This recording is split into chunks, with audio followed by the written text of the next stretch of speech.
E continuando sobre a série de aulas do Jacob Petrie, ele começou ontem falando sobre a história do filho pródigo. Ele conta que existia a casa do grande pai. E esse homem, ele era pai de 2 meninos. Esses meninos cresceram e quando eles cresceram, um deles pediu a herança e resolveu ir embora de casa. Então ele foi para um local bem distante de casa. Ele gastou todo o seu dinheiro com coisas da vida, aproveitou tudo que ele queria, só que daí veio a grande fome. E quando veio a grande fome, ele não tinha mais dinheiro. Então ele teve que ir trabalhar. E aí ele foi trabalhar numa fazenda de porcos. E ele percebeu que ele tinha inveja até dos porcos, porque ele pensava assim: até os porcos tem quem cuide deles, e eu não tenho mais. Foi então que ele lembrou do grande pai dele e ele resolveu voltar para a casa do pai dele. Então ele fez a volta para a casa do pai. E quando ele chegou na casa do grande pai, ele foi recebido com festa.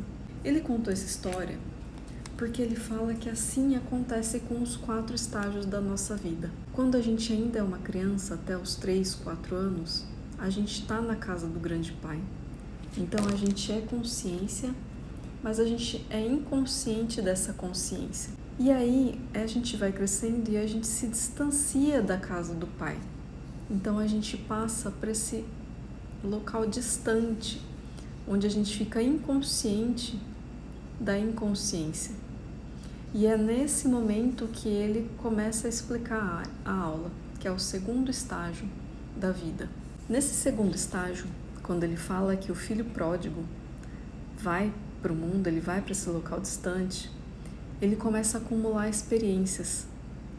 Então, o que acontece? Ele começa a se identificar com as coisas que ele vive, com as coisas que as pessoas falam para ele. Ah, você é feio, você é inteligente, você não é capaz, você não vai dar conta. Acontecem traumas na vida dessa pessoa, né, que vão marcando ele. Isso acaba virando padrões mentais, ou seja, são ideias sobre ele mesmo. Ele começa a se identificar com tudo isso que ele vai experienciando. Ele cria a ideia do eu.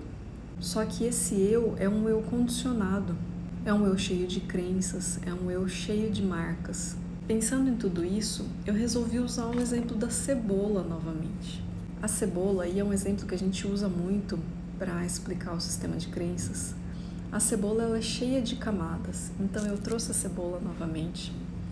E se a gente lembrar que lá dentro da cebola tem a essência, ou a vida, ou a consciência, que é invisível, cada camada da cebola é uma crença, é uma marca, é uma amarra, é alguma coisa que a gente viveu, que a gente ouviu, que falaram que a gente não era capaz, que a gente podia fazer isso, ou que a gente não podia. Quando a gente ouvia lá na infância, lá na adolescência, ai, menino pode isso, menino não pode isso, ai, menina tem que se comportar assim, menina não faz tal coisa. Tudo isso foi criando uma camada da cebola. Só que essas camadas, elas geram um falso eu. Ou seja, a gente cria tantas camadas que a gente se distancia da nossa essência, a gente se distancia da nossa consciência. E todo esse distanciamento, ele gera incompletude, ele gera escassez. A gente começa a se comparar com os outros, a gente começa a ter inveja dos outros, ciúme dos outros, porque a gente não está em contato com a nossa própria essência. E a gente começa a viver nessa grande fome. Tudo falta, tudo é escassez, nada tá bom. Existe falta de conexão, existe falta de identidade. É o estágio do sofrimento, da inveja, da comparação. Que aí, em determinado ponto da aula, o Jacob conta que ele estava conversando com o mestre dele e o mestre fez para ele o seguinte questionamento: quem cria a sua realidade? E assim, a maioria das pessoas vai falar: sou eu que crio a minha realidade. Através dos meus pensamentos, eu crio as situações, eu crio a minha vida, eu crio o meu emprego, eu crio as coisas que eu quero viver. E aí foi então que o mestre perguntou assim: se sou eu que crio a minha vida, por que eu não ganho tudo aquilo que eu gostaria de ganhar?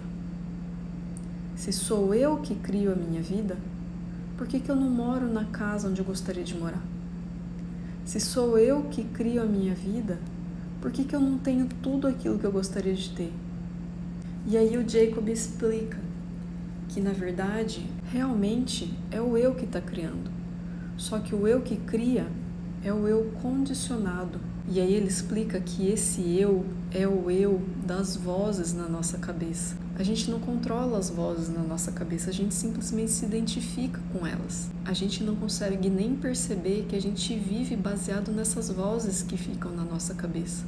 Ou seja, a gente está totalmente inconsciente e a gente também não tem discernimento que a gente está inconsciente de tudo isso. A gente está totalmente desconectado da nossa essência. E aí o Jacob fala assim, e como sair desse falso estado de eu? Dessa identificação que a gente teve com as nossas vozes na cabeça, com as nossas experiências, com as nossas crenças, com as nossas marcas.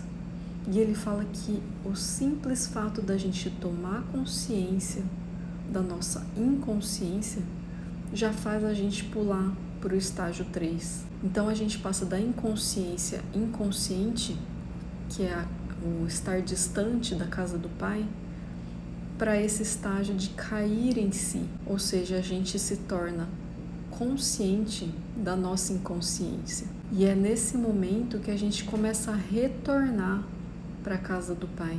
Então ele explicou nessa aula como que funciona esse estágio em que a maioria da população está presa, desse estágio aqui de sofrimento, de identificação com o eu falso, de identificação com traumas, com problemas, com crenças. Então hoje, às 20 horas, ele vai explicar como sair desse estágio e vir aqui para esse estágio de cair em si. Então foi isso a aula dele, foi uma aula simples. Apesar de ter sido uma aula longa, foi uma aula simples porque é cheia de exemplos, cheia de conteúdos, né? E ele gosta de explicar assim de maneira bem calma. Mas em resumo foi isso. É uma fase que a gente percebe que a maioria da população sim está presa nisso. É uma fase triste, é uma fase muito longa da vida para a gente ficar preso nisso. Então eu acho que é um conteúdo muito rico para trazer aqui, muito legal, muito bacana, é um conteúdo que eu gosto. Espero que aqueça também o seu coração e que te faça buscar mais dessas informações. Eu vou assistir a aula e amanhã eu volto para ensinar o estágio 3. Eu acho que ficou legal e era isso. Um beijo!